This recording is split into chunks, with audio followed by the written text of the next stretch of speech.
Welcome to clue today news. Medchal జిల్లా Pocharam municipal 10వ ward పరిధిలో మోడీ ఎమరాల్డ్ పార్కు వద్ద సెల్ టవర్ నిర్మాణం జరుగుతుండగా చుట్టుపక్కల నివసిస్తున్న వారు సెల్ టవర్ నిర్మిస్తున్న వారిని అడ్డుకొని ఆపమని అడగగా దీని ద్వారా ఎవరికి ఎటువంటి ఇబ్బంది ఉండదని మాకు పోచారం మున్సిపల్ కమిషనర్ వేమన రెడ్డి అనుమతి పత్రం ఇచ్చారని ఆయన ఇచ్చిన అనుమతి పత్రాన్ని చూపిస్తూ వాదిస్తున్నారు. దీనిపై చుట్టుపక్కల నివసిస్తున్న ప్రజలు భయపడుతూ వినతి పత్రాన్ని తయారు చేసి పోచారం మున్సిపల్ కమిషనర్కు అందజేయడం జరిగింది. దీనిపై ప్రజలు స్పందిస్తూ ఇప్పటికే ఈ ఏరియాలో సెల్ టవర్లు ఎక్కువ కావడంతో వాటి ద్వారా వచ్చే రేడియేషన్స్ ఎక్కువగా వ్యాపిస్తుండటంతో ప్రజలు అనేక రోగాలకు గురై ఇబ్బంది పడుతున్నారని, ఇప్పటికే ఈ ఏరియాలో 4 సెల్ టవర్లు ఉన్నాయని, అవి కాక ఇంకా సెల్ ఫోన్ టవర్లు నిర్మిస్తున్నారని ప్రజలు వాపుతున్నారు.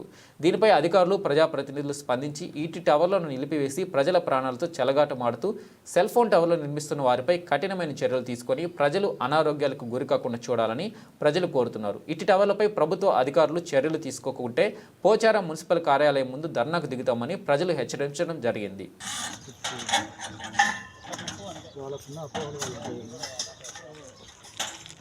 అపోహ ఉండిపోయేది. ఇప్పుడు ఏదైనా కానీ నడిచేది